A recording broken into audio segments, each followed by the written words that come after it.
من اكتر المشاكل اللي بتواجهنا واحنا بنختار الشبابيك بتاعتنا، نركبها قطاعات يو بي في سي ولا نركبها الموتيل.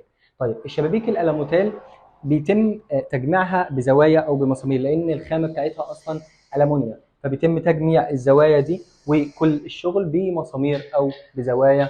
انما البي في سي ما بيكونش كده، البي في سي ده بيتم لحامه لانه هو اصلا في الاساس بلاستيك.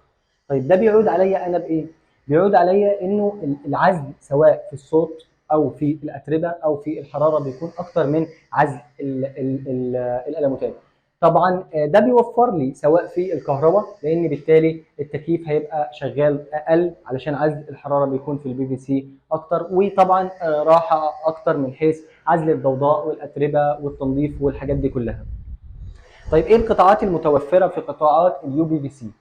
عندنا قطاعين اساسيين، القطاعات المصريه والقطاعات التركي. احنا هنا مركبين القطاع المصري. طبعا القطاع التركي يتفوق على القطاع المصري في كل المواصفات بتاعته سواء الخامه او كده. احنا هنا برضو ركبنا قطاع اما بين، ده قطاع مصري، قطاع كويس جدا الى حد ما بينافس القطاع التركي.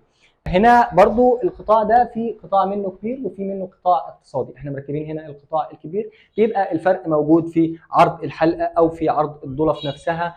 سواء في الشبابيك عموما، يعني هنا بيكون العرض اكبر طبعا 13 سم ونص، بيكون في القطاعات الصغيره 9 سم، وده برضو بيعود عليا في الاخر بعزل اكتر للثلاث حاجات اللي احنا قلناهم، سواء حراره او عزل صوت او عزل اتربه.